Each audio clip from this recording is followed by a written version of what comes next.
keep that in mind. Yeah, hey, forget I asked.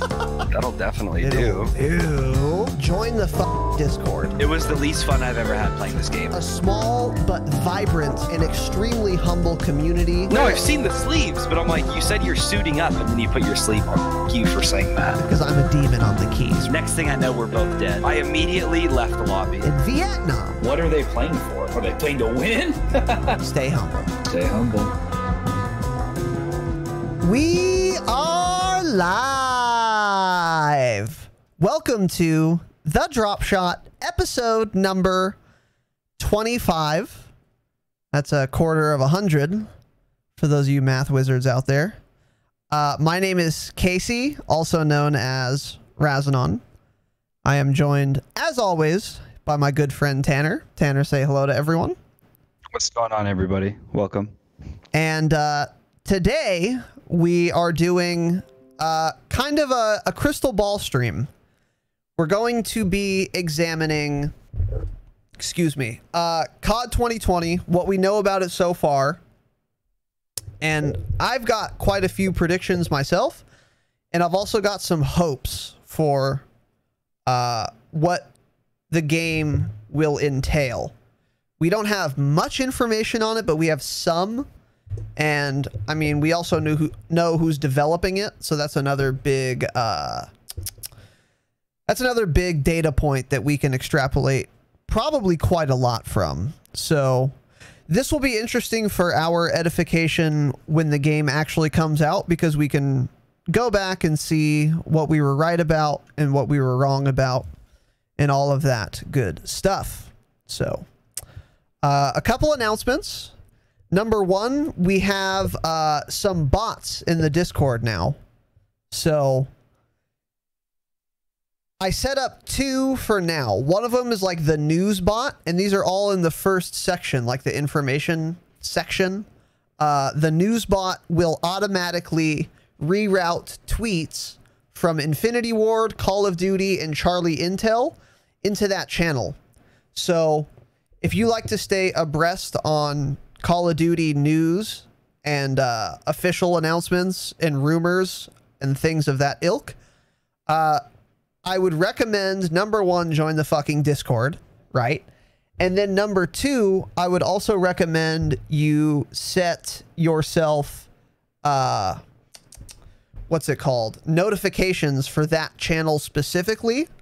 So that way you'll get notified when any of those three sources tweets something, because pretty much every tweet all of those accounts will make will be pertinent to Call of Duty news in general, not just for Modern Warfare, but also for CoD 2020, which is the subject of tonight's podcast.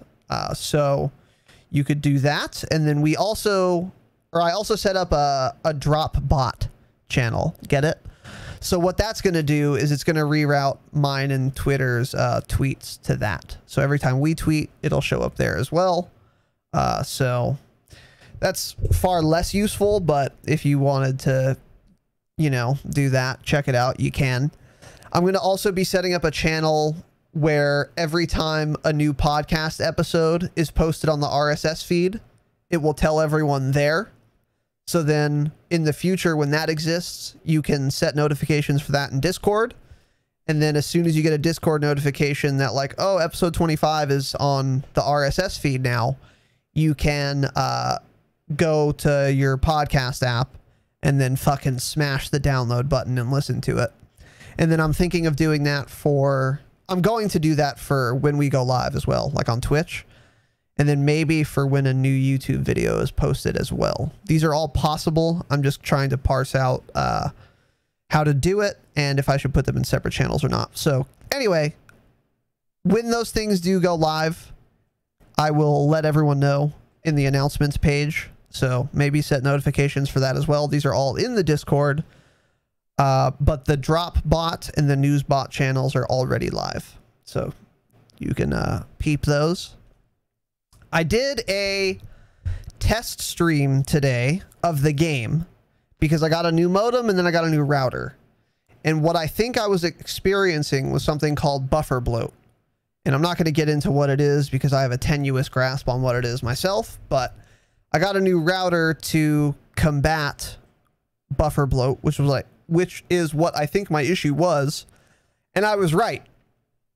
I can play this game and stream at the same time with my new router, and I won't lag in game at all because it tackles the buffer bloat completely.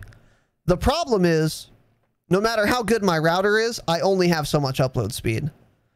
So sometimes my upload speed is like 12 megabytes a second. Sometimes it's literally 2, which it has been today, and it's still about that right now. And when your upload is that low, you have to devote some of that to the game, and then the rest of it can go to your Twitch upload stream. But if I'm uploading to Twitch at 1 megabyte a second, it looks like complete ass. And if you guys were here this afternoon, you saw that. So I went and watched the VOD. It looks so bad that it's not worth streaming. So for the foreseeable future, I'm assuming, honestly, it's not going to get better until people go back to work, because that's what's happening with Spectrum in my area. The nodes are just overloaded. So that's not going to get better until people get the fuck off my internet. Unfortunately, I can't switch ISPs. There are none other than Spectrum for where I live. So for the foreseeable future, I will only be streaming the pod, but Tanner will be streaming gameplay, and he'll have mine and his webcams on it. So you can still watch both of us game and shit, but it just won't be on my channel. My internet can't do it. So keep that in mind. Let me catch up on chat here a little bit. Nichimus? Nasimus? I don't know how to say your name, but welcome. Is Tanner growing a beard? It will ruin his 90s stash. Tanner? No, I just haven't trimmed the beard part. I'm going to keep this little creeper stash going for a little while. Okay. Hey, it still doesn't grow in the middle, but we'll figure that out eventually. We'll figure it out eventually, yeah. Well, Tanner's a quitter, so he's going to quit on the beard too, of course. Damascus, welcome. S&D, absolutely fucking not. So, all right. Moving on here. Tanner, what do we have next? A few announcements from my end. Emotes and a logo. Wait, emotes? Is that the word I'm thinking? Yeah, that's it, right? Yeah. Emotes and a logo will be coming the next week or two. I'm probably going to use the same guy that Razanon used. Still trying to think of some ideas. So if you guys have any ideas for emotes or something, hit me up. Join the Discord. By the way, real quick, I've got a few ideas. One of my ideas to Tanner, which he didn't love. No, I'm going to do it.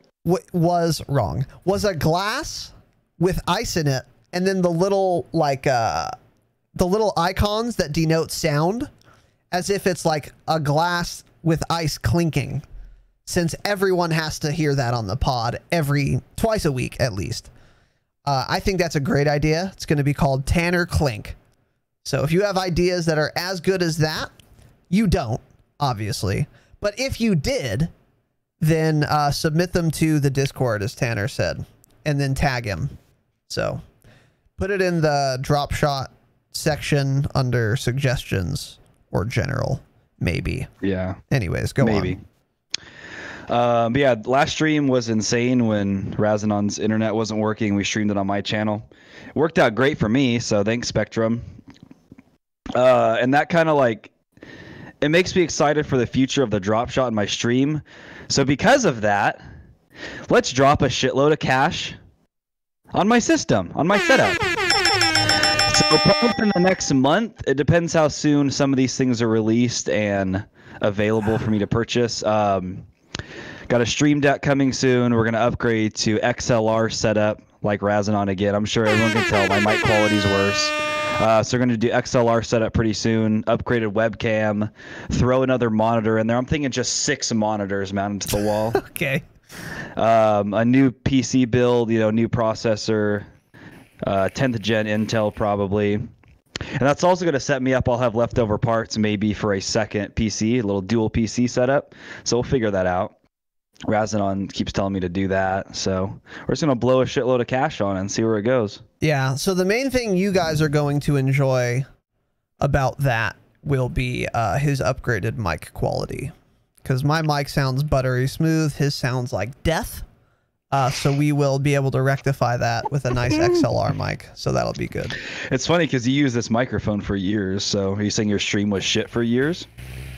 Yes. Okay. Exactly what I'm saying.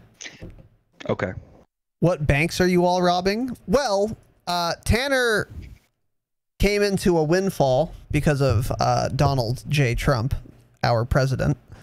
But also, he's going to be getting another windfall on, I believe it's Monday? Is that what you said, Tanner? Yeah. Why is that? My birthday's on Monday. I'm finally turning 18, guys. Just about there. So I'll be, you know, getting some stuff for that, getting some money from that, making some nice little purchases. So I'll probably also do a stream Monday night, by the way, a little birthday stream.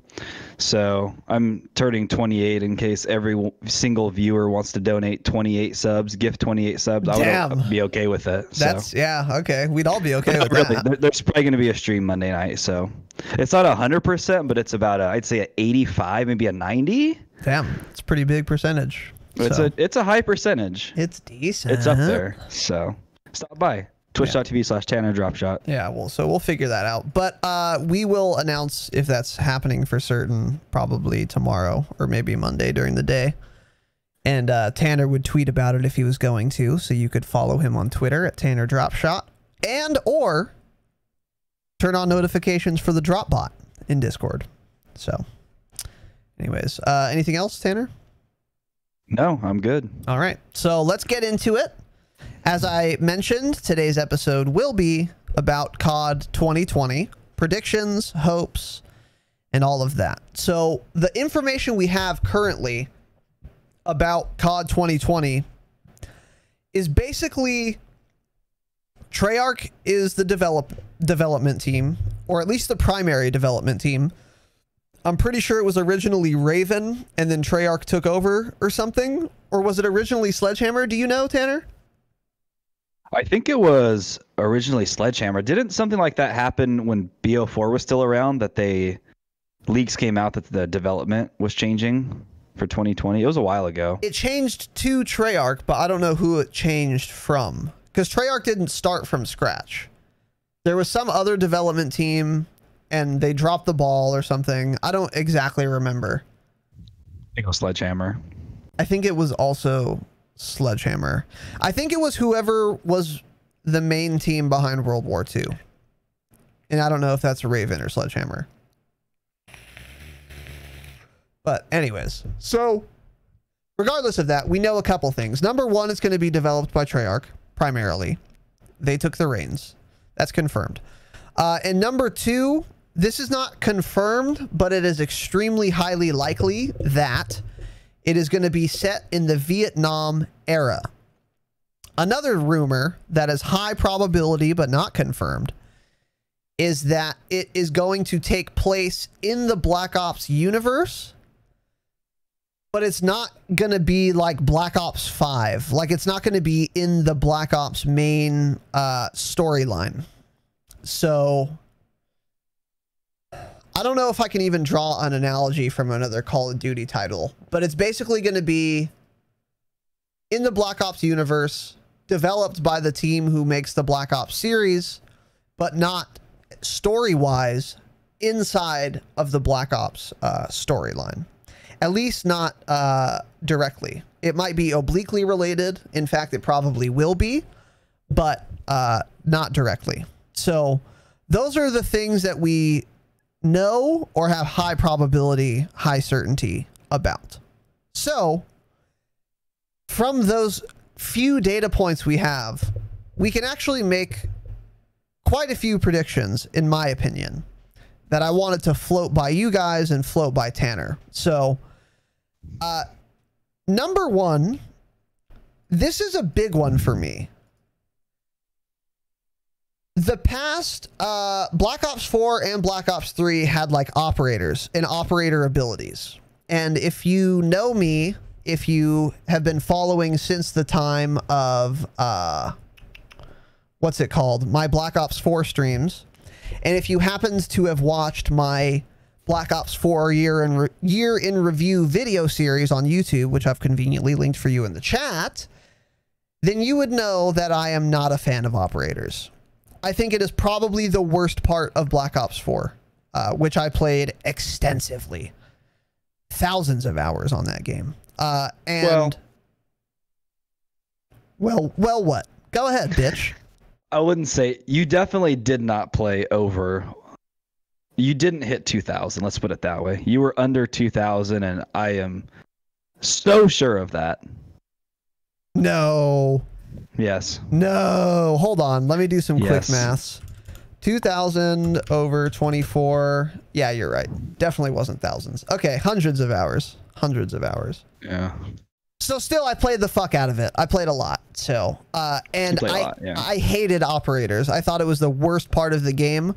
And the reason I dislike operators is the same reason that I think Valorant is a fucking dumb game concept. I don't like when you have a first-person shooter and then you sprinkle in fucking random, like, MMO abilities. It's so dumb and it's so annoying. I played Black Ops 4 like 5 days ago just to dick around. And there was a guy on the other team who's playing as Spectre, who's the katana weeb kid. He was using equipment charge, which means his ultimate ability recharges faster. And he was also using concussion grenade. And he was using a VMP with a ballistic knife. So there was one time where he ulted and he killed me twice in one ult. Because he also, of course, had dead silence. And I'm listening to a podcast anyway, because I'm just trying to chill. So he was just silently fucking rolling behind me and just cuts me in half with his dumb katana. And it's like, I don't want to play fucking For Honor. I'm playing Call of Duty, the first-person shooter game, to point my weapon at people and shoot them.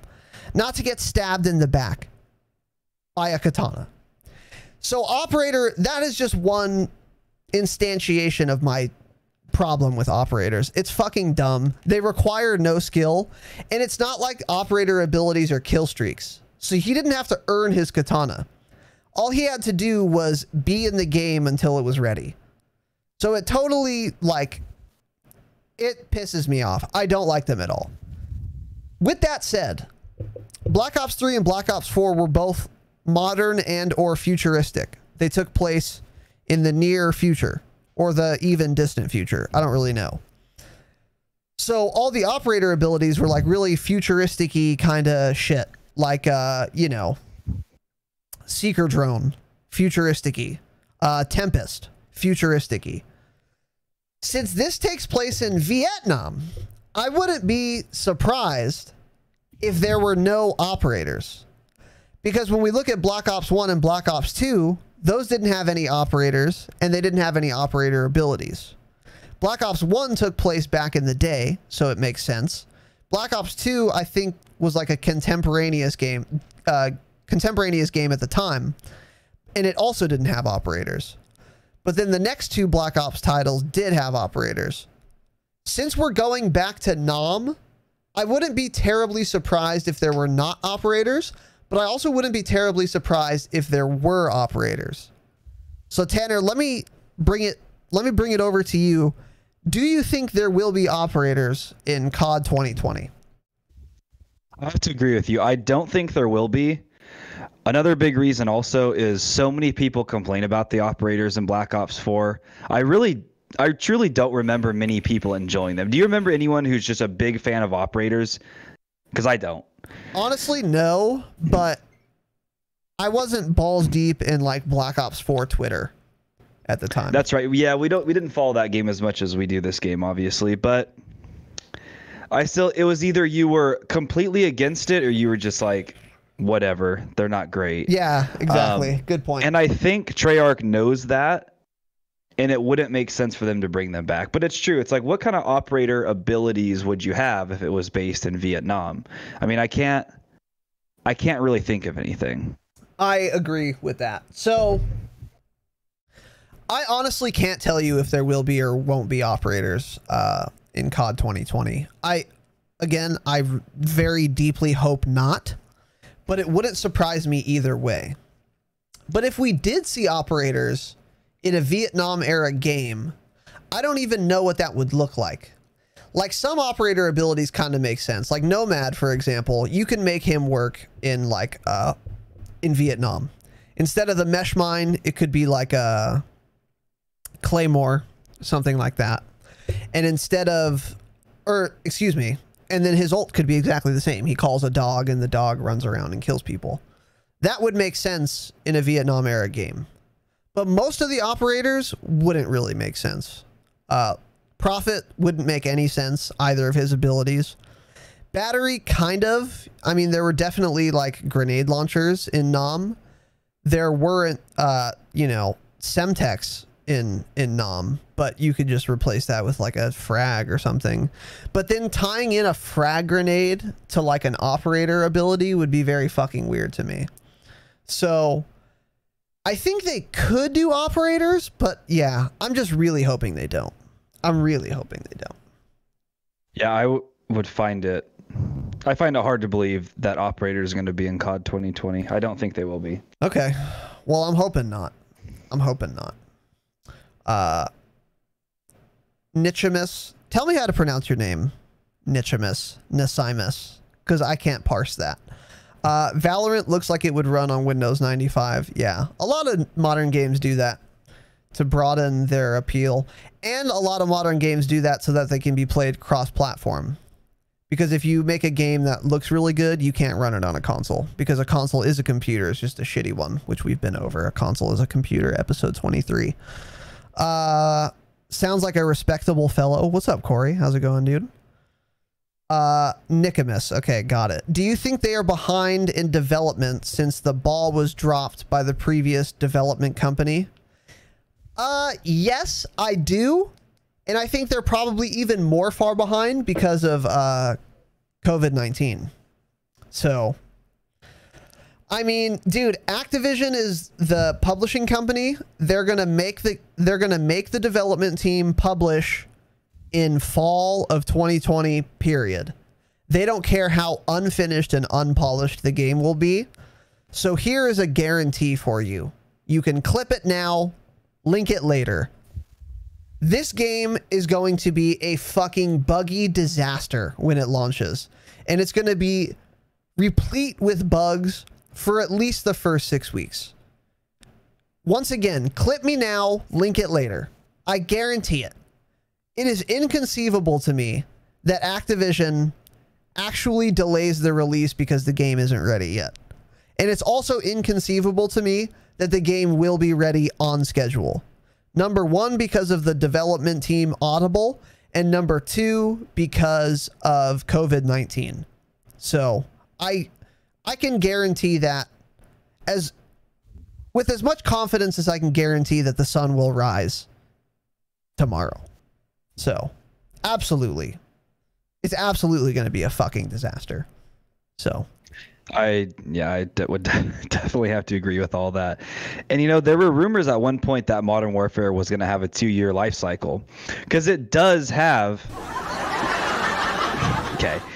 The core game has the ability to have a long life cycle, but it's still full of bugs. I mean, this last patch was probably still full of bugs. The worst patch they've put out in what, a couple months, would you say? Oh, it's the worst patch they've ever made. Horrible. It's the worst patch they've ever That released. could be it. I actually saw one of the COD pros tweet that. He said this is the worst patch Call of Duty has ever put out in the history of the game. For sure. Like 100%. It's never been a buggier mess than it is now. It's just COD 2020 is going to be fucking horrible on launch. Dude, so Field Upgrade Pro never worked. It literally never worked. It was bugged in fucking beta. And it was not fixed once. They tried to fix it once. They said they fixed it once. But when they made that patch note, it wasn't actually fixed. The game's been out for 4 or 5 months now. And a bug that has existed since beta is still in the game. So if you are under the misapprehension that COD 2020 is going to have a smooth launch, I've got some bad fucking news for you, pal. It's going to be a disaster of biblical proportions. I can guarantee it. I can guarantee it. So, anyways. Another thing, another prognostication about COD 2020. I'm very confident in saying that I do think the Pick 10 system will be back. And the Pick 10 system refers to a create a class system that was conceived, I believe, in Black Ops 1. And what it means is when you're creating your class, between weapons, weapon attachments, perks, equipment, and lethals, you could pick up to 10. So I could have, like, you know, a primary weapon with 3 attachments on it. That's 4. And then I could have a frag grenade and then 2 concussions, and now I'm at 7. And then I could have like a pistol with 2 more attachments, and that's 10. And then I don't have any perks though. You know what I'm saying?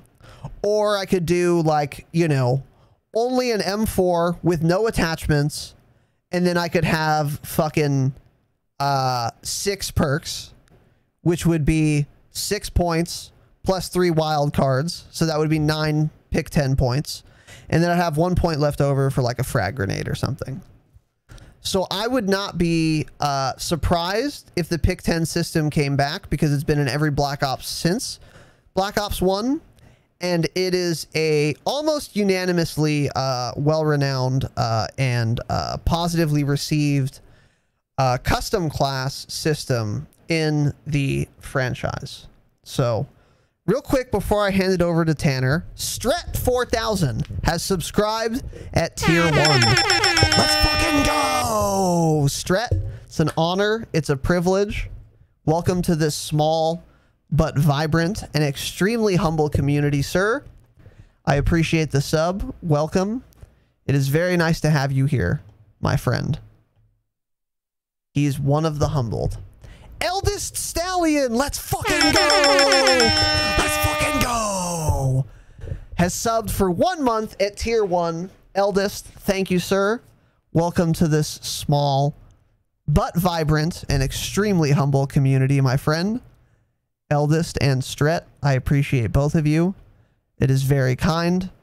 Your generosity is boundless, my friends. Thank you very much. Honored and privileged. Now, Tanner, what do you think? I'm going to ask you 2 questions. Number 1, do you think the pick 10 system will be in COD 2020? Absolutely. It's a Treyarch game. It'll definitely be there. Okay. And how do you feel about the pick 10 system? It's really tough to say. The pick 10 system in Black Ops 4 I hated for the most part. Really? I didn't like it. Did you like it? You didn't like it. Well, go on. It was fucking horrible. Why? It's just annoying having to pick weird things like that, like the fact that I have to pick between a weapon attachment or a perk. It's a Call of Duty game. I should always have perks no matter what. I should never have the option to even get rid of one of my perks. Give me a perk 1, 2, and 3 every fucking time. The thing about the pick 10 system that it makes more sense with Treyarch games because they don't have nearly the amount of weapon customization. Well, it's just more Modern Warfare. Modern Warfare's customization is fucking insane compared to previous games. So obviously a pick 10 system like that would never work. But I mean, what did Black Ops games for the weapons? They had what, like 10 attachments at the most? At the absolute most, right? There weren't a lot. Probably 10 to like 12, yeah. 10 Not to 12, many. that's exactly what I was going to say. So the pick 10 system does make sense when you look at it that way, because you don't have a ton to choose from. So if this is going back to the NOM era and, you know, there's not a bunch of attachments they can put on the weapons, then it will make sense. But I just feel like a Call of Duty game, you should always have 3 perks. And I've just never been a fan of the pick 10 system. Very interesting. And on a related note, what was your first and favorite Call of Duty title? Call of Duty 4. COD 4 Modern Warfare, the original. And did that have a pick 10 system? No. Absolutely fucking not. So that kind of makes sense. I I see your points.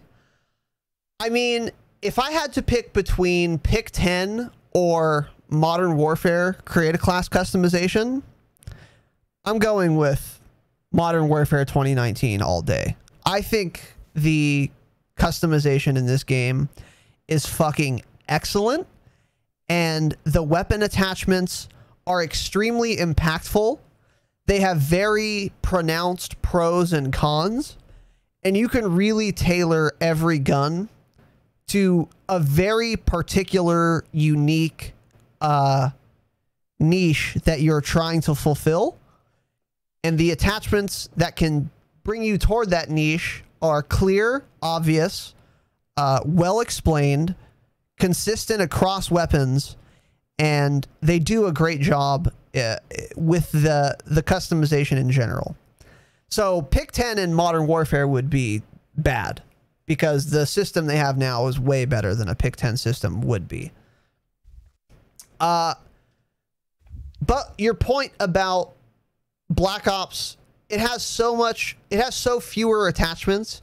I mean, think of an M4 that has 69 attachments in this game. 68 or 69, I think. You can just count the weapon levels, and then that's the number of attachments. So I think it's 68 or 69. Definitely over 60. So obviously you can't do Pick 10 with that. Like, you have to allow for all 5 all the time. So in a game that only has 10 to 12 weapon attachments per gun, like the Black Ops series, the Pick 10 system does make more sense. I kind of like it, but it also allows for some gimmicky bullshit that I really hate. So you can do like lightweight, gung-ho, fucking, I don't know, a knife and like 2 throwing knives and dead silence or something. And you can just stack a bunch of perks to make your class super gimmicky and annoying. And that's not possible without a Pick 10 system where you can just stack a bunch of perks on top of each other. And when you have a Pick 10 system, it's also very hard to balance perks and attachments and weapons and shit. Because if everyone can only get 1 perk in slot blue, 1 perk in slot red, and 1 in slot yellow, then the only balance you have to do is balance a blue perk compared to another blue perk. But when you have the Pick 10 system, the balancing act becomes a lot more difficult because players are allowed to mix and match. And you have to keep in mind, well, they could take perk 3 gluttony and they could have all, you know, red perks. And then if they do that, then is it going to be too overpowered to have red perk 1, 2, and 3? At the same time, you don't have to make those balance considerations without the Pick 10 system. So that's you raised some good points. I'm not sure how I feel about the Pick 10 system now. But that is interesting. That is very interesting. Very interesting. Yeah, see, and like Sin said in chat, it didn't bother me, to be honest, because the attachments didn't have as much effect on the weapon as it does in MW. Which, yeah, that's basically what we're saying. That's a good point. It's MW attachments are so important. Black Ops, never the biggest deal. Yeah. Yeah, very good points. So it makes more sense in a Treyarch game. It would never work in a game like this, ever, obviously. Yeah. One good thing is you don't have to run a secondary, which is great. I do like getting rid of a secondary. It's a waste. I don't usually use it. I don't need it. I couldn't disagree with that more strongly. When I was playing Black Ops 4, I was actually running secondaries. I was just running a Strife with no attachments, and I got quite a few kills that way. Because if you don't have a secondary and you have to reload, you're just fucking dead. So having that pistol, even if it does dick all damage, if you've at least weakened the guy, you can fuck his ass. I love having a secondary. I love having a secondary. If you just get good, you kill them with however many bullets you have left, and then you reload after. Okay. I'll keep that in mind. Idiot. Stupid idiot, bitch. Let's catch up on chat here. Nicomus, yeah, we have the link to it. I tweeted at this dude And I can't find out how to get it myself, because if I could, I would have it on my stream right now. I really want that Modern Warfare 2 overlay. That thing is so fucking dope. But yeah, it wasn't my setup. The thing is, if that was available, every Call of Duty streamer would use that overlay. It'd be so overdone. Yeah, I'd do it anyway. But you're right. Well, you're a follower, not a leader, so. Okay. How many Call of Duty podcasts are there? Hundreds. Wrong. What's the #1 Call of Duty podcast in the fucking game right now? I don't know. It's the Dropshot, a Call of Duty podcast. Dropshot LLC, yeah. So keep that in mind. Hi, I'm Razan. All right, okay. So let's see. What else do we have here? Sensify. It didn't bother me, to be honest, because the attachments didn't have as much effect on the weapon as it does in Modern Warfare. Yeah, that's another good point. The attachments are just not as impactful in any other game. I like MW 2019 class systems a lot. I think I like them both. I think I do like MW 2019's the best, though, for sure. Because in Black Ops 4, you can do some gimmicky, dumb bullshit classes by like abusing the pick 10 system, and I don't like that. I don't like that. Love the pod, guys. Been listening to it on Spotify since it's 4:30 in the morning in the UK. Hell yeah, Stret. Hell yeah. I appreciate the kind words, dude. I do appreciate it. The way I see it, the more you limit the classes, the more people will abuse the best class setups, says Corey21. Interesting. Yeah, that's true. That's true.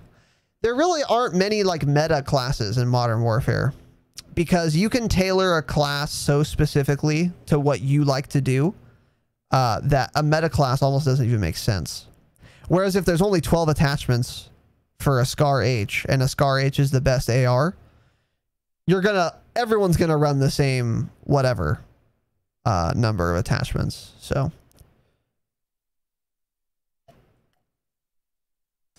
excuse me. All right, so let's move on here. I think we kind of already covered this point, but the weapon customization will almost certainly not be as robust as MW 2019. I could basically guarantee that as well. There's no fucking way. What I am curious about is if the next Infinity Ward title will have as much weapon customization as this game has had. Now, I think it is pretty much unanimously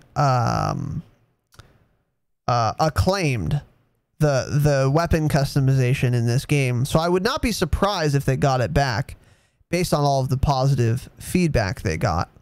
But for COD 2022, do you think the next Infinity Ward title will have this much customization, Tanner? Oh, dude, they've set us up to just expect that at this point. I mean, if the next Infinity Ward title has a half of this customization, then people are going to be pissed. You know, this is what we like now. It's 2020. We all have ADD. We want a ton of attachments. We want to be able to customize our weapon hundreds of different ways, thousands of different ways. So I think it's going to have to be the new norm. And now they know that they can do it. And surprisingly, that's one of the parts of this game that isn't completely full of bugs. The weapon customization is pretty good. I mean, there's little things here and there where it'll say, you know, adds recoil control, things like that, which it actually doesn't. But for the most part, the attachments all function correctly, like they say. Yep. And it creates a really good system. So I think we're going to expect that from now on. That's what needs to be the new norm. Do you think we're only going to expect it from Infinity Ward or in general? If you have a big brain, if you're a 200 IQ individual like the Dropshot LLC listeners, you should only expect it from Infinity Ward games and not Treyarch games. Yeah, I agree with that 100%. Because it is, as you pointed out, it's directly at odds with the Pick 10 system. It wouldn't make sense to add this many attachments and then only allow for 10 total items in the create a class. So, yep. But yeah. I agree with you though. I would expect, and I would certainly hope that in the next IDub title, that there would be a similar amount of weapon customization available. That would be fan-fucking-tastic. So, this is another thing that I can say with a very high degree of confidence. Hold on one second. All right. So what I'm going to say about this, sorry, I had to just write something down. The movement and the speed with which your character moves, obviously, the mobility, the ADS time, ADS strafe speed, etc. I think it is going to feel far more similar to Black Ops 4 than it will to MW 2019. And if you never played BO4, what that means is it's going to be a lot fucking faster than Modern Warfare. If you go back to Black Ops 4, especially, there was a perk called Gung Ho.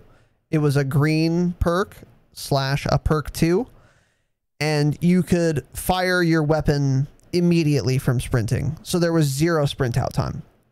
So what that meant was if you were using Gung Ho, you could sprint around a corner, see someone, and have a very good chance of fucking their ass. Because you don't have to wait 35 minutes to aim down sights with your gun. Because there's no sprint out time. But even if we table Gung Ho as a perk, the movement speed, ADS speed, ADS strafe speed in general in Black Ops 4 was much, much faster. The movement in general and the mobility in general was just so fast. So much faster in Black Ops 4 than it is in MW 2019. And I would be shocked if CoD 2020 did not have more mobility than MW 2019 has at the moment. So, Tanner, what do you think it's going to be? Similar speed to BO4? Do you think I'm off base? And do you think we will see the return of Gung Ho as a perk? Do you think Gung Ho will be baseline for all characters so that it will be in the game but it won't require a perk? Or do you think neither, it won't be a perk, nor will it be baseline for every character? I think Gung Ho is going to be a perk again. I also think the movement speed will be much higher than MW. I like the quick movement speed. In my humble opinion, I think having that quick movement speed, ADS speed, creates a much higher skill ceiling for the game. In MW, you know, I get it. They tried to make it more realistic, so everything's a little bit slower paced. But I think having quicker movement speed, it just creates a higher skill ceiling than this game does. Because, I mean, you can move around the map really quickly if you're a good player. You can slide around. You can get behind them. It takes skill to master very quick movement. And that's something I think you can do in Treyarch games. So I'm a fan of the movement speed. In MW, when we started playing, it was so slow. But, I mean, obviously, you're used to it in a week at the absolute most. And it's just normal now. But I prefer quick movement speed. And I hope that's back, which I'm sure it will. I'm fucking positive it'll be quick. It'll be quicker than MW 2019 for sure. There's no doubt in my mind. Yeah. The only thing I'm questioning is whether or not there will be Gung Ho or something similar. There was a perk that did functionally the same thing as Gung Ho in BO3. I forget what it was called. I did not play much BO3. But the movement speed's definitely going to be faster. Another reason that I do agree with Tanner that it does increase the skill ceiling. It does raise the skill ceiling significantly. Because if I'm Nate Gibson, who's an insanely good player, by the way, and I turn a corner, and then dick-faced 12-year-old Xbox kid is mounted on a wall with an M4 pre-aiming that corner, in Black Ops 4, Nate Gibson's going to fucking shred that dude because he doesn't have to put up with a sprint out timer. But in Modern Warfare 2019, the 12-year-old who's already mounted is going to be able to start shooting for a good 250 milliseconds before Nate's weapon will even fire. which gives the corner camping, mounted, ADS on a sight line, allergic to movement, hardcore campers a significant advantage. And then it incentivizes that playstyle so that very few players move around the map. And that lowers the skill ceiling. But when you can move anywhere you want at will and fuck anyone's ass with impunity because you're not penalized for moving in the game, it definitely raises the skill ceiling, because then every engagement is heads up. Every engagement is heads up. If I'm waiting for you to turn a corner in Black Ops 4, as soon as you turn the corner and see me, we can both start shooting as soon as we see the other player. So what that means is this is heads up now. Ready, go. And then you can both start shooting at the exact same time. And if the vast majority of gunfights are heads up, then skill becomes way more important. Being able to aim, having quick reaction time, etc. Because you're not gated by a sprint out timer. And that raises the skill ceiling fantastically. So that is going to be really good about COD 2020. I don't know if Gung Ho is going to be a perk or if it's going to be baseline. I think I agree with Tanner. It's going to be another perk, but I do think it will exist in the game. I think there will be a perk that allows you to eliminate sprint out time. And even if there isn't, the movement speed and the ADS speed is still almost certainly going to be far faster than it is in MW 2019. And I think that is a great thing. So that is going to be fantastic. My next concern, though, is what will the health total be? So in Black Ops 4, the health total was 150. In every other Call of Duty game, it was 100, including MW 2019.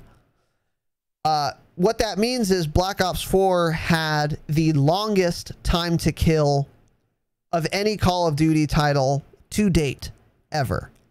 And that has many implications.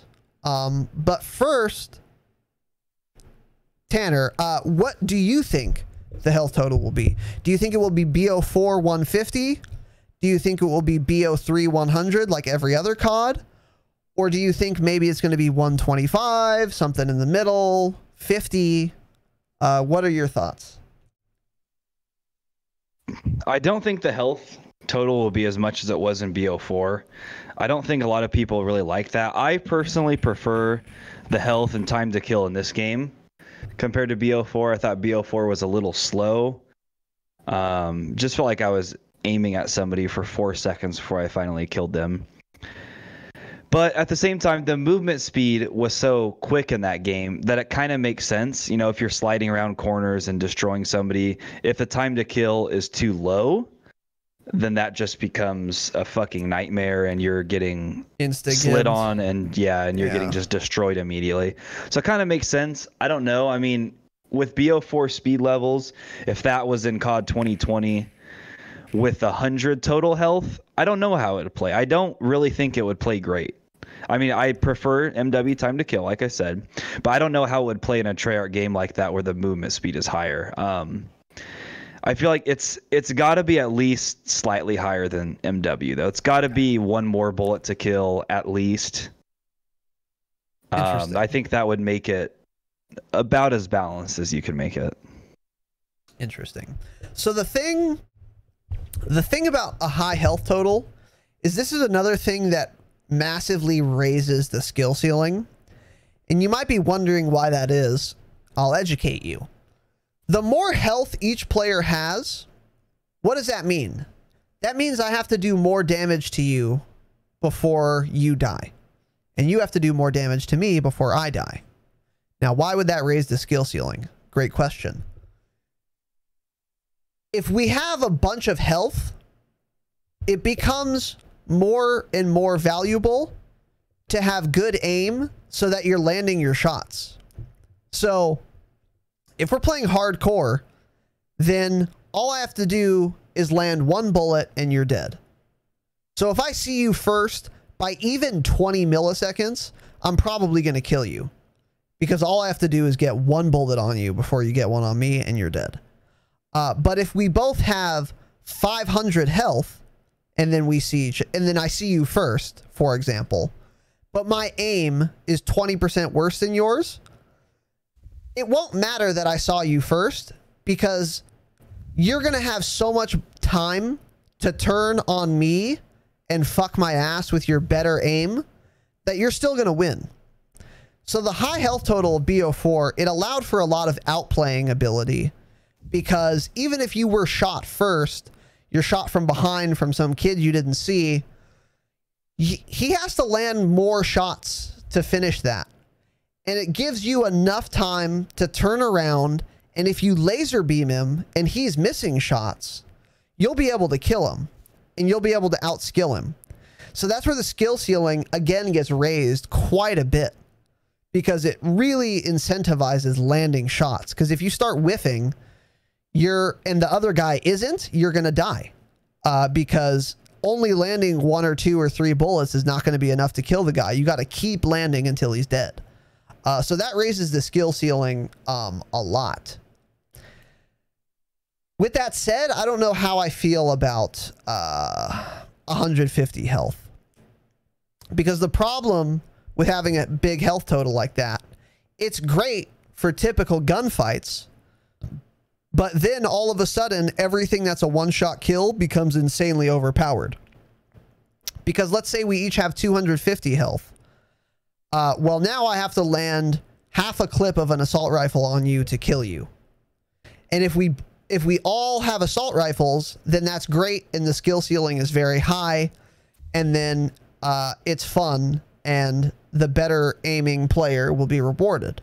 But when we introduce sniper rifles into the game, if I still need to unload half of AR clip on you to kill you, and you have a sniper rifle, you can miss like 3 sniper shots and then land your 4th one, and then I'm instantly dead.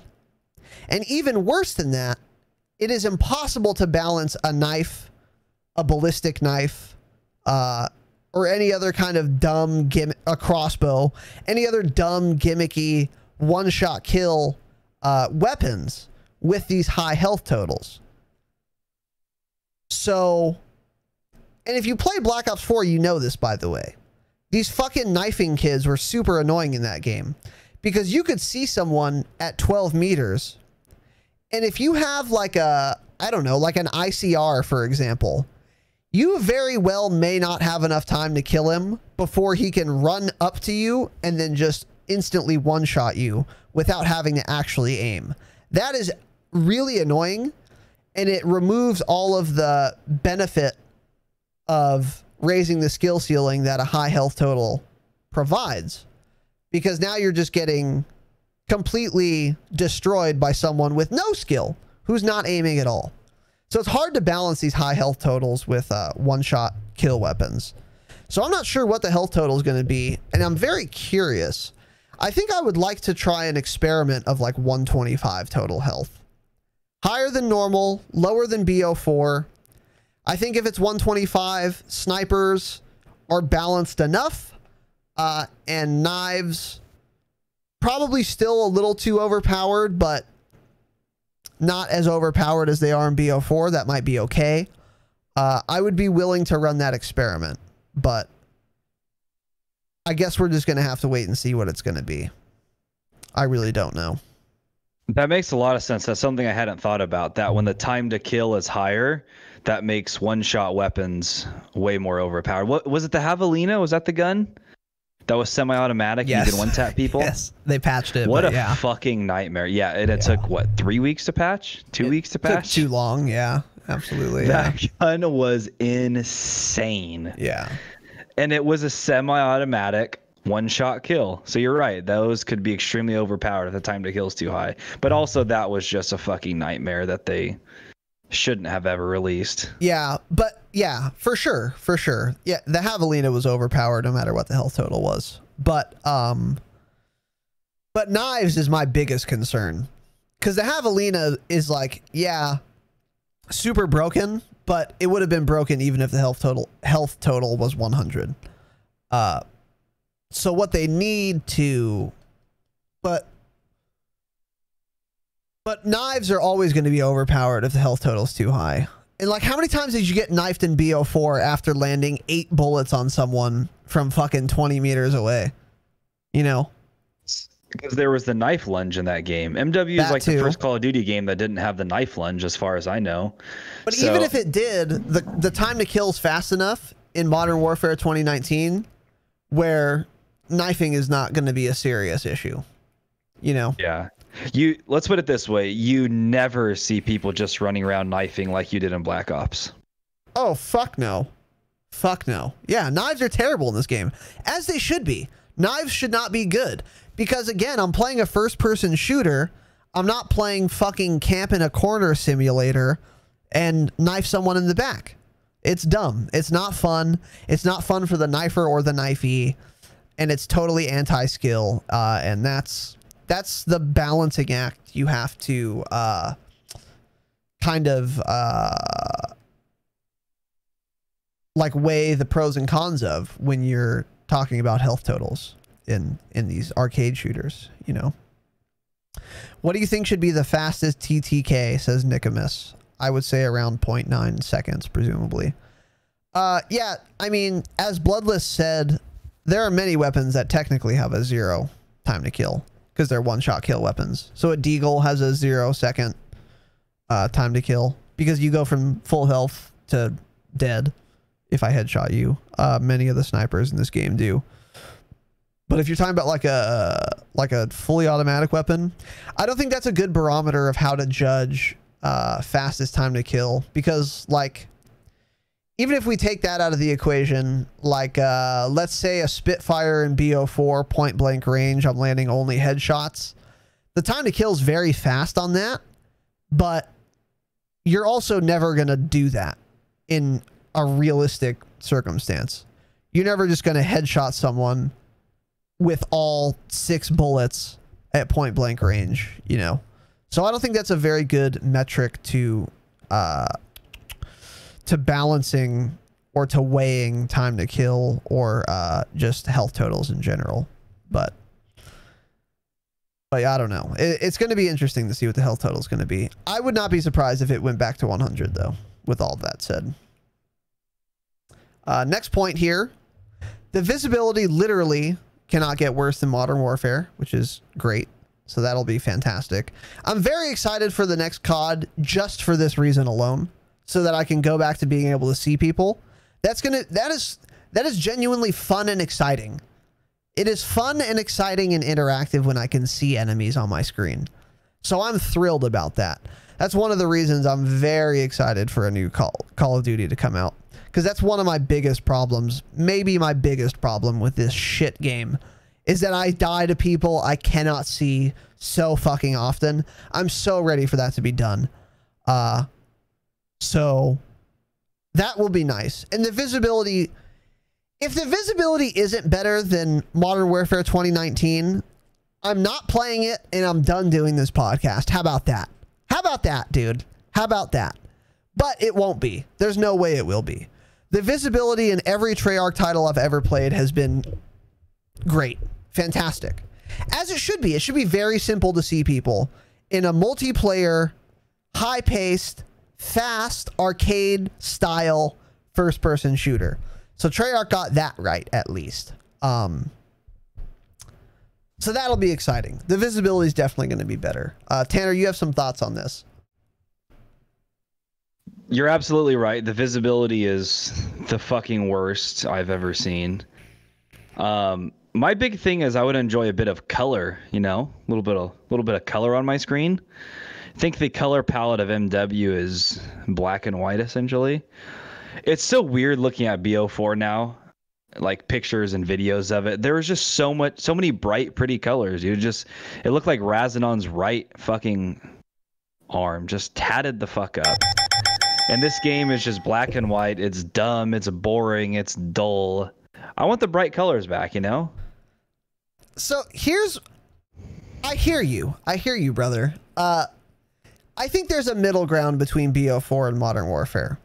Yeah, I like the aesthetic of Modern Warfare because it's all relatively realistic looking and It might be a little too grayscale. You could probably increase the saturation and it's still going to look basically just as realistic.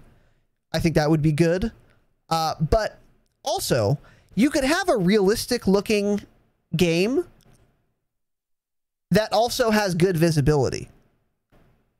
Like Battlefield, for example, you can see people in that game, and it's also way more realistic looking than Black Ops 4. You know what I'm saying? It's like there are ways around this. It's not like you have to choose between realistic looking or having enemies be visible. You can do both.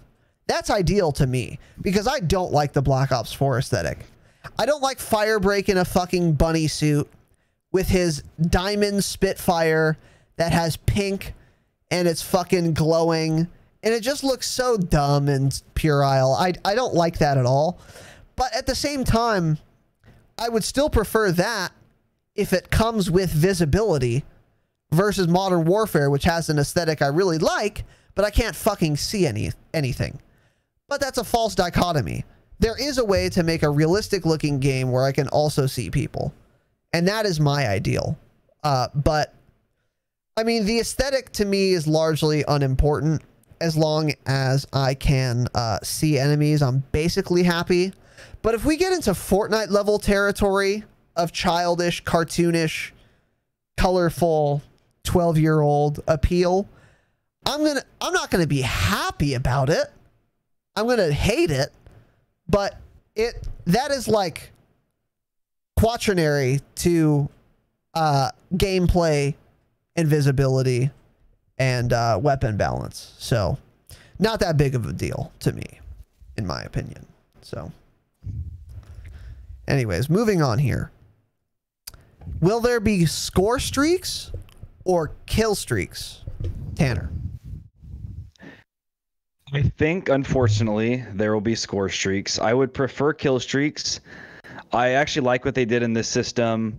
You know, when all the news of MW was coming out and we were finding out that it was kill streaks and that they couldn't be looped over and over, you know, we weren't the biggest fans of it. But at the same time, hey, if you ever played against Razanon and Tanner, you know we had exactly 8 Threshers up every single round. I mean, seriously, there was a Thresher up the entire game. Yeah, of course. So it got super fucking dumb. It got boring. It made people rage quit was the biggest thing, especially when there was no cross-platform. As we were playing its PC-only BO4, we couldn't, you know, lobbies would leave because they'd be getting destroyed by Threshers, and I would leave too. So if it's score streaks or kill streaks, either way, great. But I think MW has it figured out again where they should not just loop again like they have in the past. I think it needs to just end whenever you hit the highest streak you have selected. And that, I think, creates a better game. It relies more on your gun skill again instead of just, you know, getting to that first kill streak or score streak and then just looping them over and over again. Interesting. Very interesting take from you. I disagree with almost everything you said. I don't like kill streaks as opposed to score streaks. The main reason for that, so let me ask you, Tanner, what's your favorite game mode in Call of Duty? Get it. Probably Dom. Dom. Yeah. So that's mine as well. And if you only have kill streaks, there's very little incentive to cap objectives. Whereas with score streaks, there's a very high incentive to cap objectives because it gives you score, and that contributes toward your streaks. I also think they should loop, because if they don't loop, then once you get your highest kill streak, you're actually kind of incentivized to just kill yourself so that you can get more streaks, because that'll actually raise your KD. It'll actually raise your KD if you do that. Yeah. The only reason Black Ops 4 was so dumb, and the only reason we would get streaks all the fucking time, we were demons, obviously, so that's the main reason. But irrespective of that, you should not get full credit for kills with only an assist. So I talked about this in my year in review series on Black Ops 4. It's very dumb to me that if you have body armor and then you get a crash tack boost giving you a total of like 250 health, and then I shoot you in the toe with a strife, doing 1 point of damage, and then you die, I get full credit for that kill. So I get full points for that kill. I get full progress toward my next streak for that kill, even though I did 1/250th of the damage that contributed to your death. And 1/250th, by the way, is what? 1%, 0.05%, I don't know, 0.0325% or something. One of you fucking math wizards out there can figure it out. But it's less than half of 1% of your total health pool that I contributed to damaging. And then I get full credit for that kill. That's how Black Ops 4 worked. That was fucking dumb. That was fucking dumb. That was the main problem with Black Ops 4. So what I would like to see here is a return to the World War II model. And World War II was score streaks, not kill streaks. They did loop, just like in Black Ops 4. So once you get your last streak, you're progressing towards your first one again. But assists only gave you a percentage of how much damage you did. So if I did like 0 to like 13% of the damage, I would get like 10 score. And it would say assist. But if I did 90% of the damage, I would get 75 score and it would say an assist. This way you can't abuse this assist system to get your entire team full streaks. That's ideal to me, and I hope we see a return to that. I'm not sure if we will. So we do agree, Tanner, that it's going to be score streaks again. Do you think assists are going to count partially or fully as far as progress toward your streaks are concerned in COD 2020? I think they'll count just partially. I think we'll get partial credit. You shouldn't get full credit. That was a dumb idea, like you're saying. I think it'll end up being just partial credit. I hope so. I'm not so sure, though. We fucking hope so, that's for sure. We certainly fucking hope so. It was far too easy to get streaks in BO4. So, next point. Do you think there will be callable nuclears, or do you think you just get a medal? Well, callable nukes are great, except if they're specialists in the game, because specialists in BO4 at least counted towards your total number of kills in a streak. So if there's some sort of specialist bullshit and you get 12 kills on that and then you get to call in a nuke, fuck you, Treyarch. I'm not playing your dumb shit game. Okay. So if there's no specialists, then fantastic. Yeah, of course. I would love to have a callable nuke. Who doesn't want that? Okay, you want one, but do you think there will be one? I think there will be, because I don't think there's going to be specialists in the game. Interesting. So you're... Okay. So you think the reason there haven't been callable nukes in the Black Ops franchise is principally because of specialists? No, I don't think that. I don't think that at all. I'm just saying that's the way it has seemed. I don't think Treyarch has planned it that way or anything. It's just... Okay. What? Just add in a callable nuke. It's pretty simple. It's kind of like MW. Hey, add in the fucking nuclear calling card at launch, not fucking 4 months later. Yeah, like that would be great. Yeah, that was a whole shit show. It's one of those things, you know. Yeah. Yeah. Okay. Well, I agree with you. I like callable nukes, and they're fucking hard to get. So it's not like we see them often enough to where they're annoying. But I do see your point where if there are specialists, it is potentially easier to get a nuke using a specialist weapon. And then that would be annoying if like 1 out of every 10 games someone was dropping a nuke because they got a scythe, you know.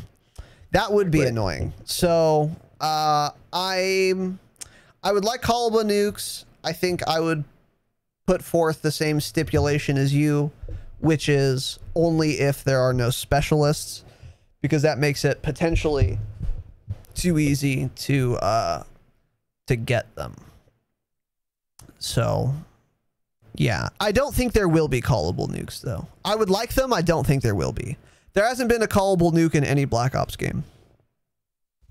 I feel like MW is kind of paving the way for the future titles, the way they're doing things. So I don't know. Everyone likes it. I don't. What is the downside of having a callable nuke? I agree. I agree. I don't really think there is one. And this one could be different too because Raven was originally developing the game. So by the time Treyarch took over, they might have already coded in a callable nuke or something, in which case Treyarch might decide to just leave it in. And then like in World War II, for example, the nuke was called the V2 rocket, but instead of ending the game, you would call it in, it would kill everyone on the other team, but the game would continue. But you would still get the same, like you get the cool, really exclusive calling card. And all the what's it called, clout that comes from that, but it wouldn't end the game. I kind of think that's ideal. But at the same time, dude, if someone has killed your team 30 times and they still haven't died, let's just end this. You know, like you're getting fucked so hard. Let's not draw out this massacre. Let's just finish the game. But either way, I think having something callable, whether or not it ends the game, is kind of tangential. I think it should be in the game. But I think I agree with you that that should be the case only on the basis of there being no specialists. So good points though. Good points. So next point here. Calling cards and challenges will almost certainly be like Black Ops 4, which is to say there are a bunch of them. The challenges are very time-consuming, lengthy, require a lot of grinding, and if you wanted to complete everything, if you wanted to be a 100%er, it would take you fucking forever, which I think is a great thing. I really like that about Black Ops 4, and I really like that about the Black Ops series in general. And that is one of the big things MW 2019 missed fantastically. It has no such grinding mechanism, and the ribbons don't count, and there's no prestige system. So, Tanner, what do you think? Do you think the calling cards are going to be similar to BO4?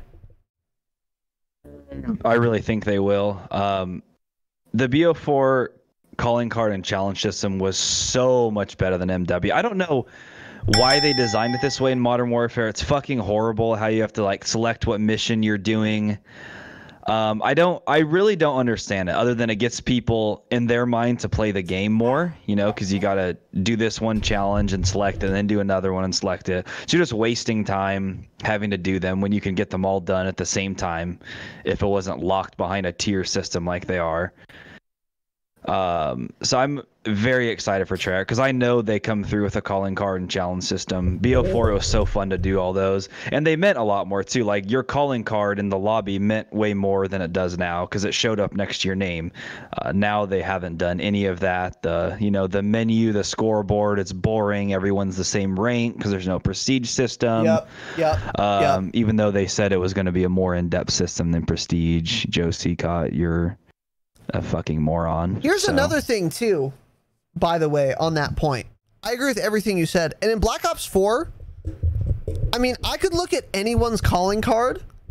I could tell you how they got the calling card and how good the person is likely to be based on that calling card.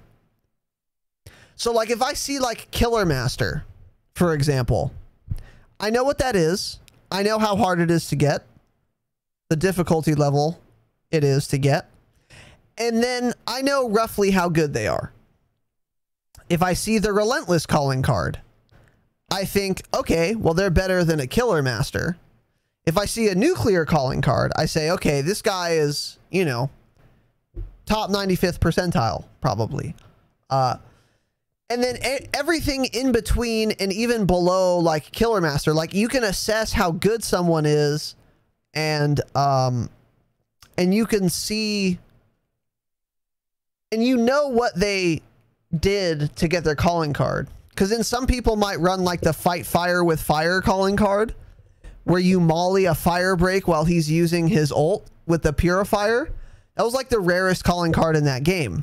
So when you see that, you would, by the way, yeah, Tanner did have it. You'd be like, oh, dude, that's fucking cool. I almost never see that. That's so dope. How many times have you felt that in this shit game? Here's the thing. You look through your calling cards in this game. I couldn't tell you how I got literally 95% of them. Exactly. They don't even have any. They don't say what it is. Exactly. And people have asked for that. Once again, another thing that should have been there at launch. This is why Call of Duty titles need to have a 2-year life cycle. They don't have enough time to fully develop them into fully released games. So they release them and they're broken for 10 months. Then they work fine for a month and a half. And then the next one's out and the previous one's dead. Yeah. They need to change their system. Activision, figure it out. Change your fucking system. I don't know about the 2-year thing. I think the 3-year development cycle should be sufficient. I mean, it worked for Black Ops 4. Like, I didn't like a lot of the design choices they made in that game, but it was at least polished pretty much at launch. Modern Warfare 2019 was just not done well at all. But I think it's the exception rather than the rule. But yeah, exactly. The vast majority of the calling cards that I have or that I see in a lobby, I have no fucking idea what they did to get them. I just don't, like, I don't know what that is. And I don't know how hard it is. And it doesn't look good, by the way. The art style in BO4 for the calling cards and the emblems, fucking 10 out of 10. Fantastic art. In this shit game, literally 3 out of 10. Not good at all. Bad. Bad. Wrong.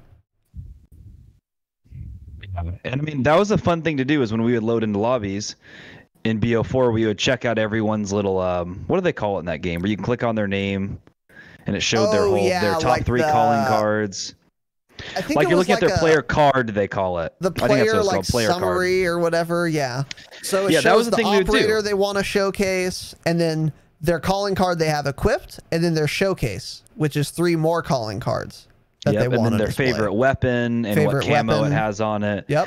And you know, that was a fun thing to do when you join a lobby. You're like, all right, let's look through this lobby, and we're like, oh my god, this lobby's horrible, or oh shit, they have a 3 stack of nuked out players, you know, and you know you're going to be going against somebody good. It was just something fun to look at, you know, something you can talk shit to the other team for, things like that. And this game just has absolutely zero of that. You load into a lobby in Ground War, you see 63 other names, and that's it. You see everyone's rank 155, everyone's name is the same color. It's boring, it's dull, it's dumb. Yeah. 1,000%. That's such a good point too. I forgot about the showcase too, like where you could pick 3 other calling cards besides the one you have to like represent, and then you could just clout chase. So it's like, okay, I want the nuke card, I want the relentless card, because that's arguably harder to get than the nuke card. Probably not, but arguably. And then, like, you know, my fight fire with fire calling card, maybe that's not hard to get, but it's super rare, and the times in which you're eligible to get it are far fewer than like a nuke. Like, you can get a nuke on every game. You can't get fight fire with fire on every game. And you have to be running the molly, whatever. But like, you can, so if you want to flex on kids, you'll set your nuclear calling card, but then you can put your super rare cool calling card in your showcase to further flex on kids about how cool it is that you have this rare fucking thing. And then you can pick the weapon that you showcase, and you can attach the camo to that. You can put on your fucking, all the attachments you like. So, you know, if I go into a lobby and some dude's prestige master level 933 and his fucking weapon showcase is like a MOG 12 with dark matter, and then his guy that he's showcasing is like fucking Firebreak or something, you'd be like, okay, so this guy's a piece of dog shit and I hate him. And then you already kind of know, like, you know, there's so much more personality in that. And also there's a lot more status that you can give yourself with that system. And that is just totally devoid. Excuse me. That is totally absent in MDub 2019. So more personality. That like way you said more it perfectly personality there. Way more personality. Yeah. Way more. It's a feeling of customization. Yeah, agreed. That people enjoy.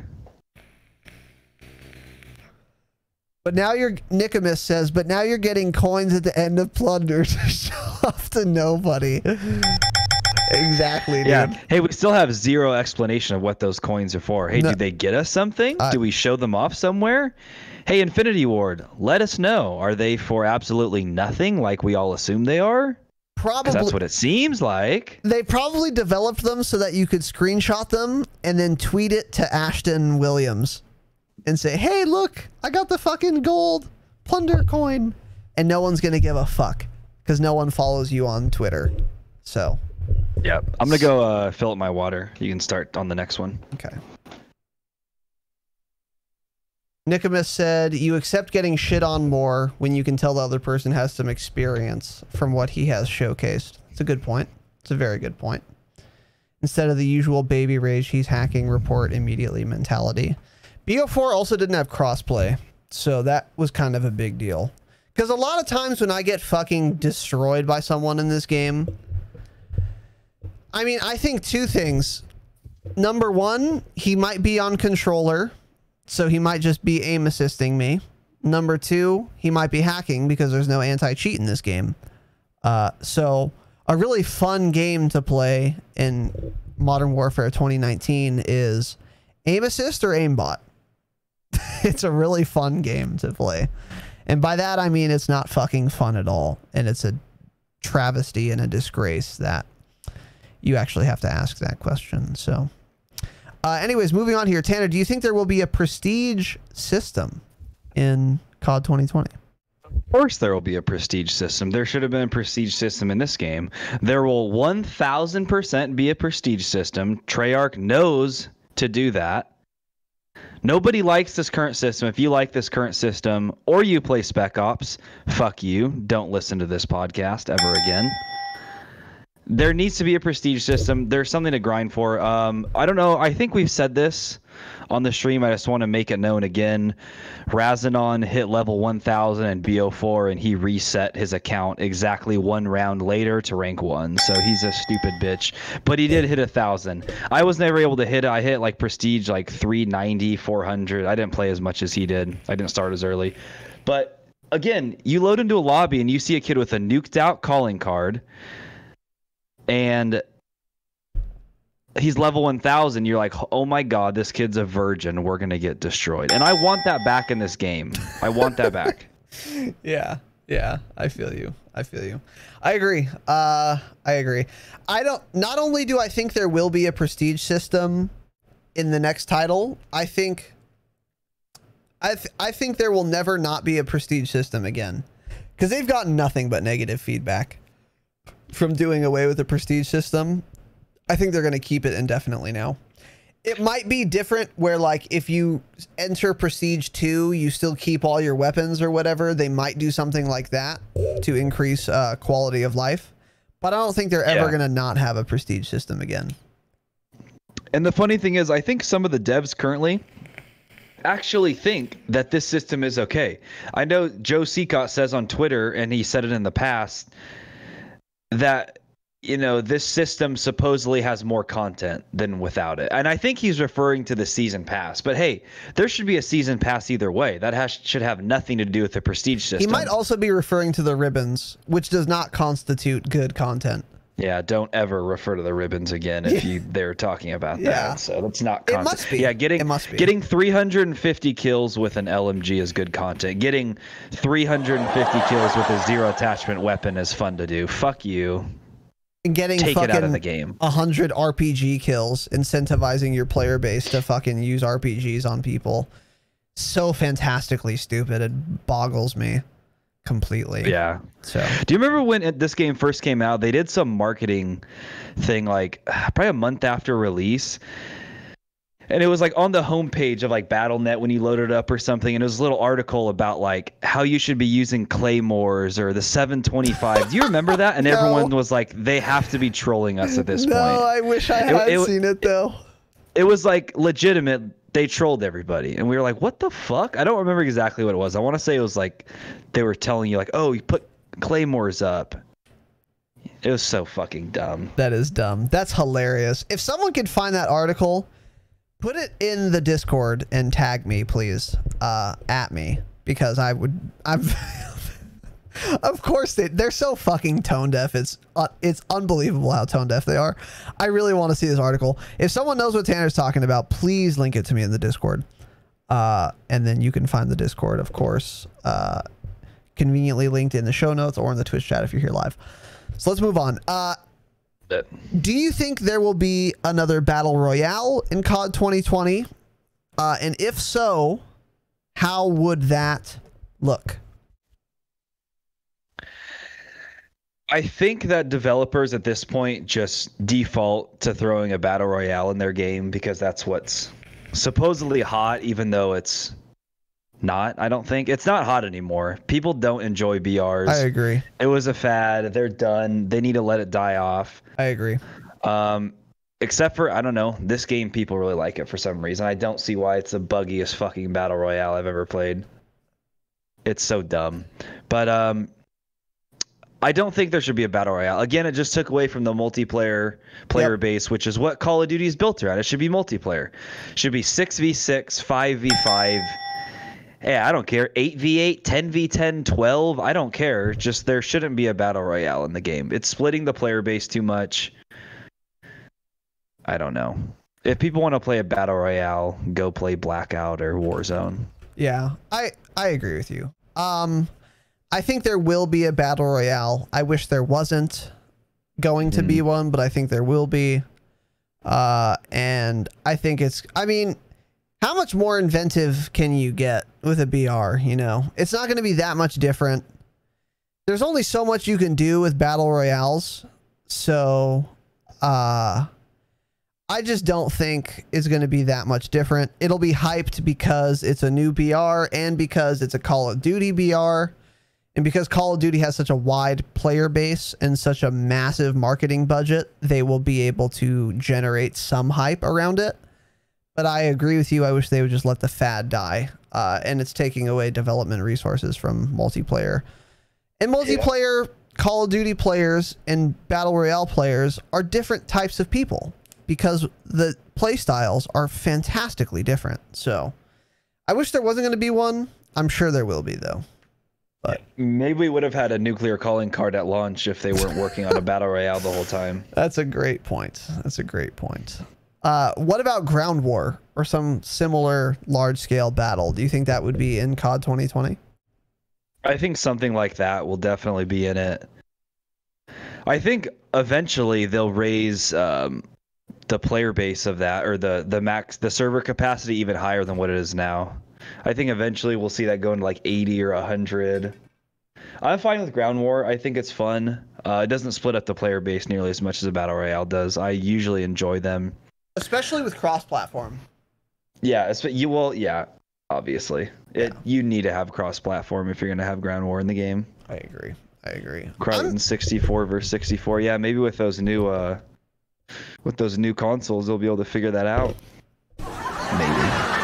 That's a Keck W for me. Yeah. I'm actually not so sure. I would not be surprised if there was no Ground War in COD 2020. So you would see a BR before you picture Ground War in the game? Yes. And my evidence for that is Black Ops 4. Black Ops 4 had the BR. It did not have anything bigger than 6v6. Yeah, good point. You know, and that was a Treyarch title. So I wouldn't be surprised if COD 2020 was the same. Yeah. And Makes honestly, sense. I like Ground War, but I hate the vehicles. But also, like you said, you know, BO4 wasn't cross-platform. This game is, and that allows for a lot more possibilities. So I wouldn't be surprised if we saw Ground War, but I wouldn't be surprised if we didn't see it either. I'm kind of ambivalent about it though. I'm not, you know, whatever. If it's, I'm apathetic actually more than anything. I mean, if we see it, cool. If we don't, that's fine. I just want a game that has good maps and is relatively well balanced and is not buggy as all fuck. Yeah. Do you think there's going to be 3-lane maps? Primarily, principally. Yes, I think there will be. There sure as fuck better be. I don't know who complained about 3-lane maps, because supposedly they made the maps in this game different because they said people didn't want 3 lanes anymore. Who the fuck said that? I honestly, because I hate you. No. Don't blame the player base. I don't think a goddamn soul complained about 3-lane maps. I think that they just thought that 3-lane maps were too, they advantaged players who could aim their weapons too much, so that they wanted to think of a way to make this easier for new frogs. So they made up the fact that people said they don't like 3-lane maps, even though that wasn't true. And the reason they said that was to give themselves a reason to make maps that cater to corner campers, mounters, claymore lovers, and fucking noobs who can't aim their gun, to give them a safe space. I think they may have said that people were complaining about 3-lane maps. I don't think those people actually existed. This is going to be a black helicopters point for me, but I really think that is genuinely a conspiracy. I don't think there might have been a couple people complaining about 3-lane maps, but if you're a new player who is bad at Call of Duty, you do not have the sophistication to realize that 3-lane maps are one of the biggest contributing factors to why you are not doing well enough. I mean, think of how outrageous this is. I play Call of Duty. I play BO4. I'm not very good at it. What do? I stop playing. What do I certainly not do? Do an in-depth analysis of the game to determine how to make it easier for me to do better. And further, what am I even less likely to do? Finish that analysis and say, you know what? As a shit player, after my thorough, sophisticated analysis, I would be doing better if maps weren't 3 lanes and you gave me more safe spaces. That never happened. Period. That never happened. If you're not doing well in the game, you certainly did not recognize that one of the reasons you're not doing well is because of the map design. That is such a big brain, like, sophisticated point to make or to conceive of, that it is completely outside of the realm of possibility that you came up with that as yourself as a shit player and then leveled that criticism to Activision. And it is even more inconceivable that there were many people like this, so many people, that Activision decided to stop making 3-lane maps. So if they said that, they lied. Point blank, period. And it's not above them to lie, because we've already gotten evidence of them lying about skill-based matchmaking in large ground modes and many other things that have to do with this shit game. So it's not like Activision lying to us is an unheard of proposition, because we have evidence that they've already done that as recently as 3 weeks ago, with the clear revelation that there is skill-based matchmaking in Warzone, even though they blatantly, point blank said that there was not.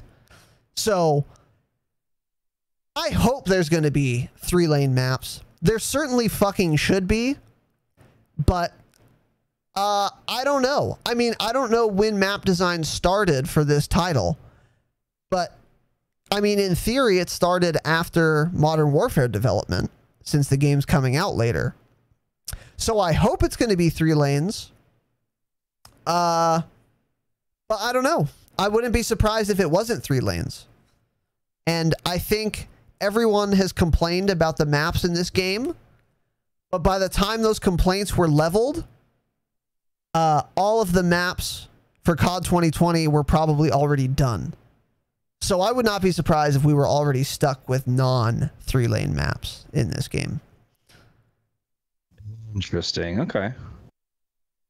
But God, like you said, I fucking hope not, man. I really miss 3-lane maps. I really miss them. But we'll see. Yeah. We're also not corner camping pussies. That's why we like quick 3-lane maps. Yeah, because we're not fucking terrible. Because we don't want safe spaces. All right. Anyways, last point on this. Will it be cross-platform, Tanner? Fucking better. I think every video game, every first-person shooter from this point out should be cross-platform. Well, maybe not all of them. The vast majority of games need to be cross-platform at this point. Pretty much all shooters. Yeah, I mean, you don't need that many just keybinds. Yeah. Gaming is so casual now, you know. It used to be, especially like PC game. If you're a PC gamer, like, oh my God, like, wow, you play on PC. But it's just so casual now that everybody does it. Because, you know, we're growing old. We're 28. We're still playing more than we did when we were 18. So even though we have way more shit to do. So, I mean, it's more casual. The more ways to expand that player base and let you play with your friends, the better. If it's not cross-platform, it'd be absolutely fucking detrimental to us on PC. And I don't think at this point they're going to make that mistake. I think the next Call of Duty game will be cross-platform, and every other one in the future will be as well. I agree 1,000%. It doesn't hurt their sales to make it cross-platform. And it also, I think this is one of the few things that's largely good for everyone. It is annoying having to put up with aim assist, but like you said, it's a casual game. If I get fucking laser beamed by aim assist, it's super annoying, but it's not so big of a problem that I would rather deal with a Black Ops 4 PC lobby, you know, where there's like 8 players that are playing the game at a time because the player base is so small. I would rather have to deal with aim assist, but also have a thriving community for the entire life cycle of the game than the opposite. So that's how I feel about that. So that pretty much wraps it up for this episode. A couple other little points, little things I wanted to discuss. The Bruin, the new LMG. I think it's the best LMG in the game. It's definitely slow handling, like most of the LMGs, except for like the Holger and maybe the SA-87. So it's like a traditional LMG, but it's really fucking good. And it has very, very little recoil compared to every other LMG. Especially, it has very little recoil with 0 attachments. That was the first thing I noticed about it when I barely unlocked it. I was like, oh my God, I have no attachments. This thing's not recoiling at all. So it's really accurate, high fire rate, good damage. It fucking slaps kids around. Unlocking it is really annoying though. And I tweeted this, so I'll just make an announcement here quickly.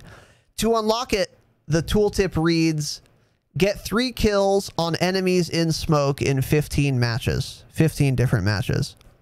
What it actually means, infinity word. What it actually means is you have to be in smoke and then kill 3 enemies in 15 different matches. The enemy does not have to be in smoke. You do. So run your smoke grenade. Run like the Solo Zero night vision goggles enhanced scope on an LMG. SA-87 worked best for me because it's maneuverable. And then throw smoke at your own feet. Stand in the middle of it. Aim out with your night vision scope. It's like a thermal scope. And then kill 3 people. Do it 15 times and you'll unlock it. Do you think you're ever going to even unlock this gun, Tanner? No, why would I use anything else other than the Grau or the M4? Okay, that's fair. Yeah, I mean, it's definitely a traditional LMG, so it's not good for Tanner's playstyle, which is very fast and movement-based. But it is really good. Does it hold 100 rounds? 100 by default. There's a 200-round attachment, and then there's also a 60-round attachment. Okay, yeah, good to know. So I'll never use that gun. Okay. Okay. I mean, yeah, there's no reason to. If you want to use it like an AR, you can set it up that way, but it's not going to be a better AR than an AR, even if you set it up as an AR. Yeah, exactly. So yeah, growl. Thanks though. Okay, I'll keep that in mind. I'm also working on getting Dragon's Breath on that dumb fucking VLK Rogue. Curious how it's gonna perform. Probably not great, but I'm gonna try it anyway. Could be fun. Another gun I'll never use ever. Okay, it could be. It's not great, but it could be fun on shipment. It's like an Origin kind of, but with Dragon's Breath, it might make it actually pretty good for like a shipment match to just fuck around. Because it's a semi-auto shotgun with Dragon's Breath. That sounds kind of fun. Maybe like it's good.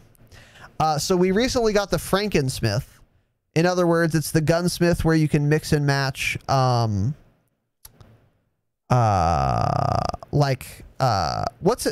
blueprints. You can mix and match blueprint attachments on your gun so that you can get like the appearance of like the gilded blueprint on your fucking underbarrel or whatever, and then like, you know, the Riptide blueprint for your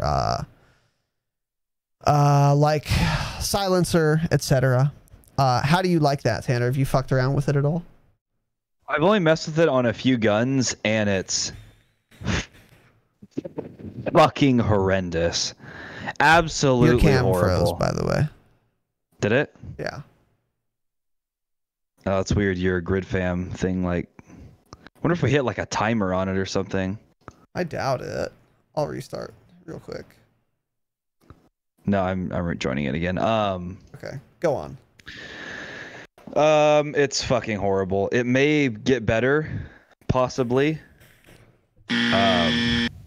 With different weapons, but the weapons no. I mean, like, if I tried different guns that I'm never going to use, like, hey, maybe it works with the FAL or the FAMAS. Oh, I see what you're saying, yeah. But with the M4 or the guns I like to use, it's horrible. It's stupid. I'm so sad. I was expecting something way better than that.